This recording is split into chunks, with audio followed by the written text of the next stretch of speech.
Sinal vermelho para o governo. Todas as pesquisas mostram queda na popularidade de Lula. Preço dos alimentos e uma política ruim de comunicação são os maiores problemas na gestão federal. Lula troca Anísia Trindade por Alexandre Padilha no poderoso Ministério da Saúde. Aliados de Trump tentam aprovar uma lei para perseguir Alexandre de Moraes nos Estados Unidos e assim ajudar Bolsonaro, que será julgado pelo Supremo. Os bolsonaristas se envolvem pessoalmente na operação e batem recorde de viralatismo, chegando a pedir a invasão do Brasil por tropas norte-americanas. Eu sou o Rodrigo Viana e esse é o Tempero da Notícia, que está começando agora.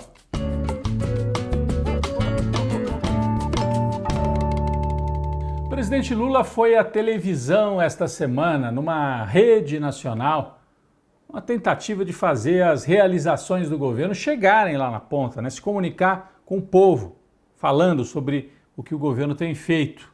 Lula falou principalmente sobre o programa Pé de Meia, que é aquele que dá um dinheiro para que o aluno permaneça na escola no ensino médio. O Brasil tem um problema sério de evasão de estudantes no ensino médio. Então é um programa novo desta gestão Lula 3, o terceiro governo de Lula. E o presidente falou também sobre farmácia popular, a ampliação deste programa que também vem dos governos anteriores e agora vai distribuir uma quantidade maior de medicamentos gratuitamente. Muita gente nem sabia que isso está acontecendo, é uma tentativa de furar esse bloqueio, já que a comunicação do governo nos primeiros 2 anos não foi boa. É também uma tentativa de reagir diante da queda de popularidade que vem sendo mostrada por todas as pesquisas. Os números podem variar um pouquinho, mas essa semana teve mais uma, a pesquisa Quest, feita em 8 estados, os 8 estados mais populosos do Brasil, mostrando o aumento da desaprovação ao governo Lula. E isso não é só em São Paulo, Minas, Rio Grande do Sul, mas também, e aí a preocupação para o governo, também na Bahia e em Pernambuco, 2 estados que têm dado votações fortes ao PT, Lula, Dilma, mesmo o Haddad naquela eleição difícil de 2018, ganhou com boa distância na Bahia e em Pernambuco, e nesses estados também aparece, está crescendo a desaprovação ao governo. A pesquisa foi perguntar por que isso está acontecendo. E aí, principal, mais de 90% das pessoas pesquisadas, seja em Pernambuco, Rio Grande do Sul, Goiás, São Paulo, dizem que tem um problema de alta dos alimentos no supermercado. Isso todo mundo sabe. Então isso vai minando, vai criando um mal-estar. O salário não dá até o fim do mês, apesar do desemprego estar caindo, mas as pessoas ganham pouco e o preço dos alimentos subindo. Essa parece ser a questão central. E também comunicação ruim, falta de uma marca, porque o Lula nos governos anteriores tinha Bolsa Família, recuperação do salário mínimo, uma série de programas sociais, estabilidade econômica. Agora ficou com uma cara assim, está repetindo, não tem nada de novo, então está faltando uma marca. Além de tudo isso, tem um cerco também da extrema-direita, as fake news, espalhando notícia que muitas vezes não é verdadeira, e a soma de tudo isso está minando a aprovação do governo Lula. O presidente, na semana que passou, anunciou mais uma troca no ministério, dessa vez na poderosa pasta da saúde. Saiu Nízia Trindade, que reconstruiu o ministério, havia sido destruído pelo bolsonarismo na pandemia, abandonaram tudo. Então a Nízia Trindade, que é uma pessoa da área, uma técnica, fez um trabalho cuidadoso ali de recuperação, campanhas de vacinação, o cuidado na atenção básica de saúde, etc., mas acabou sendo substituída por Alexandre Padilha, que é um quadro mais político, é médico de formação, já foi ministro da Saúde em governos do PT anteriores e foi quem implantou aquele programa Mais Médicos, lembram? Até a extrema-direita criticava muito, porque vieram médicos de Cuba, mas o povo gostava, hein? Então, qual é a impressão?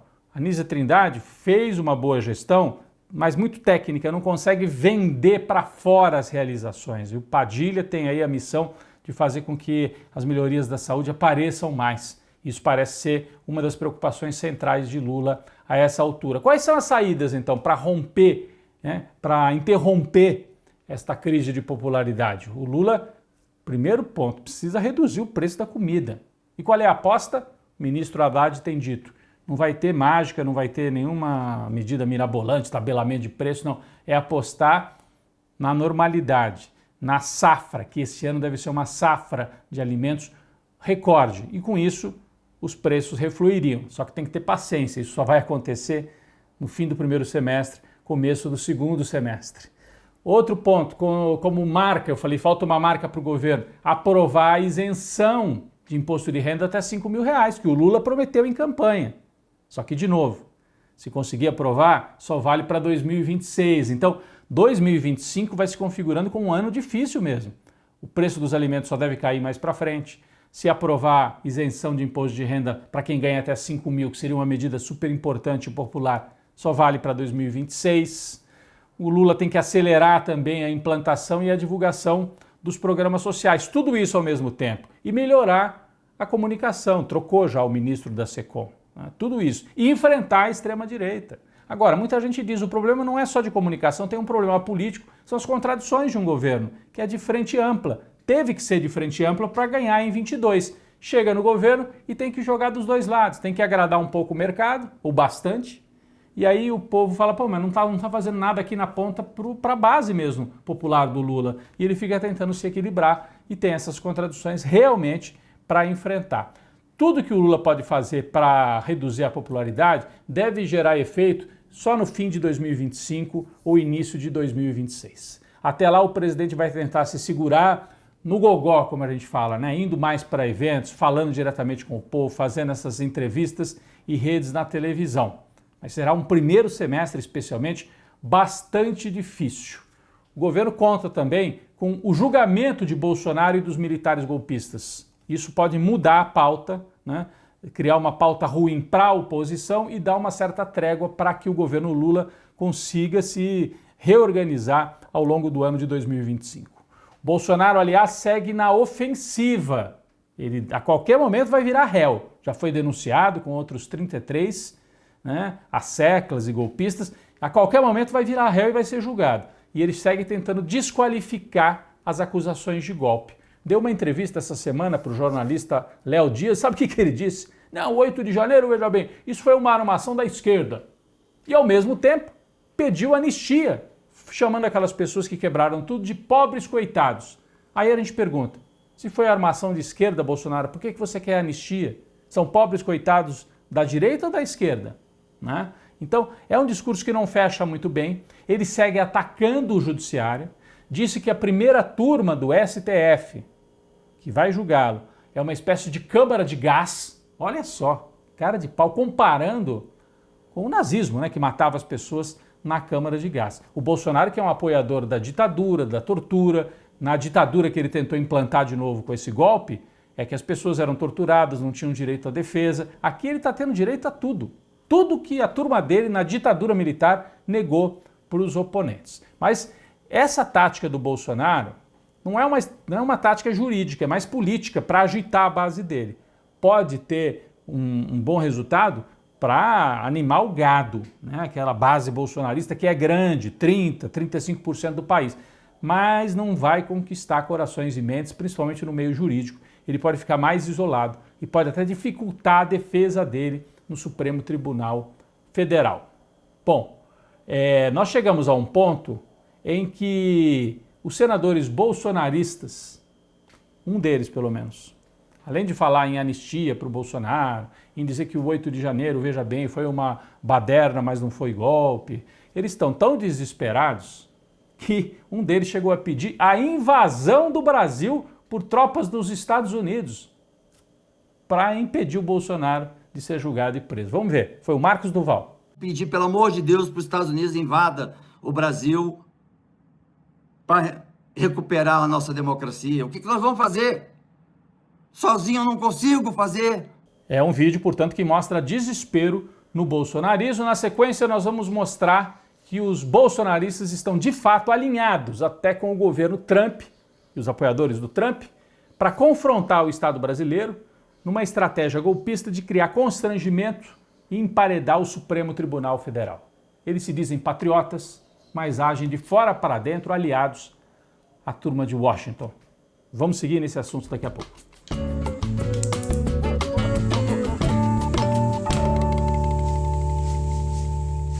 Quem vai para a panela de pressão é o Judiciário brasileiro, o Supremo Tribunal Federal, não porque tenha cometido nenhum erro, ao contrário, mas porque está sendo de fato pressionado pelos Estados Unidos. Vejam só, o Comitê Judiciário, como se fosse a CCJ, né, do Brasil, mas o Comitê Judiciário lá da Câmara dos Representantes, dos deputados nos Estados Unidos, aprovou um projeto de lei para perseguir o ministro Alexandre de Moraes do Supremo Tribunal Federal.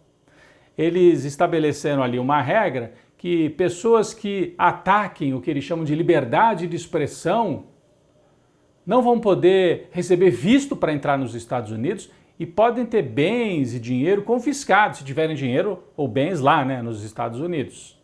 É uma forma de pressionar, porque o ministro Alexandre de Moraes tem atuado firmemente contra as redes sociais. Por exemplo, ele dá uma ordem para que o X, o antigo Twitter, retire postagens mentirosas ou abusivas. O X não retira. Ele vai e estabelece sanções, multa. A mesma coisa com o Rumble, que é uma rede de vídeos lá dos Estados Unidos. Tem que tirar postagens mentirosas, criminosas. O Rumble fala, não, em nome da liberdade de expressão não vamos retirar. Ele baixa uma norma e estabelece punições para estas empresas aqui no Brasil. Se elas atuam aqui no Brasil, elas têm que respeitar a lei brasileira, não importa que a sede seja nos Estados Unidos. O que os trumpistas, né, nesse comitê que aprovou essa lei querem é pressionar o Alexandre de Moraes porque ele vai julgar daqui a pouco, né, vai ser um dos principais responsáveis pelo julgamento do Bolsonaro e dos generais golpistas. Então é um jogo político. Os bolsonaristas estão envolvidos diretamente nisso. Eduardo Bolsonaro, aquele jornalista Paulo Figueiredo, que inclusive está indiciado por participação no golpe, estão articulando lá com o pessoal do Trump. O projeto foi aprovado numa comissão, por enquanto, vai ao plenário da Câmara. Mas o que chamou a atenção, vai ao plenário da Câmara lá dos Estados Unidos, o que chamou a atenção é que o Departamento de Estado lá deles pegou essa decisão e fez uma espécie de ameaça também ao Supremo brasileiro. Então é um ataque ao Estado brasileiro, às leis brasileiras. O Itamaraty respondeu com uma nota dura, dizendo que o Departamento de Estado está distorcendo os fatos e disse que o Brasil foi vítima de uma orquestração antidemocrática com o uso de fake news e de mentiras. O ministro Alexandre de Moraes não respondeu diretamente, mas mandou um recado, falando que o Brasil deixou de ser colônia há mais de 200 anos. Vamos ver o vídeo do ministro. É importante que todos nós reafirmemos nossos compromissos com a defesa da democracia, dos direitos humanos, da igualdade entre as nações e nosso juramento integral de defesa da Constituição brasileira e pela soberania do Brasil, pela independência do Poder Judiciário e pela cidadania de todos os brasileiros e brasileiras, pois deixamos de ser colônia em 7 de setembro de 1822 e com coragem estamos construindo uma república independente e cada vez melhor. De qualquer maneira, um momento muito difícil, o Supremo vai ter que ter firmeza para enfrentar as pressões do bolsonarismo aqui no Brasil e dos aliados deles em Washington. Estão usando até ameaças contra o Brasil de fora para dentro nesse grande jogo. O Supremo está na panela de pressão, mas vai resistir e os golpistas vão ser julgados.